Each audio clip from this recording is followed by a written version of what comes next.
Meet American serial killer Genene Jones, who's responsible for the deaths up to 60 infants and children in her care as a licensed vocational nurse in the 1970s and 80s. 1984, Jones was convicted of murder and injury to a child.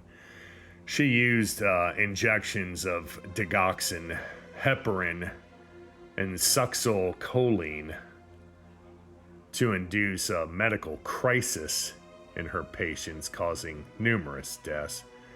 The exact number of victims remains unknown, and hospital officials allegedly misplaced or destroyed records of Jones's activities to prevent further litigation after Jones's conviction.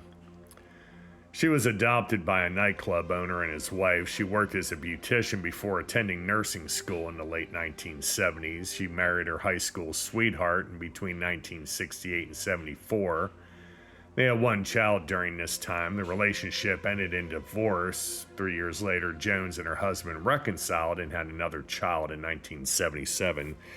Just before her indictment, she married a 19-year-old nursing assistant. He filed for a divorce a short time after.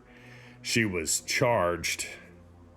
1985, she was sentenced to 99 years in prison for killing a 15-month-old Chelsea McClellan. Later that year, she was sentenced to concurrent term of 60 years in prison for nearly killing Rolando Santos with heparin.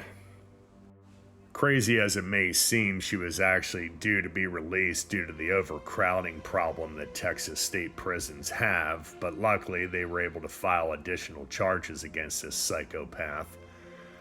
And she actually ended up remaining in prison, where she is going to be eligible for parole when she roughly reaches the ripe old age of 87, at which time I would hope she's not a nurse.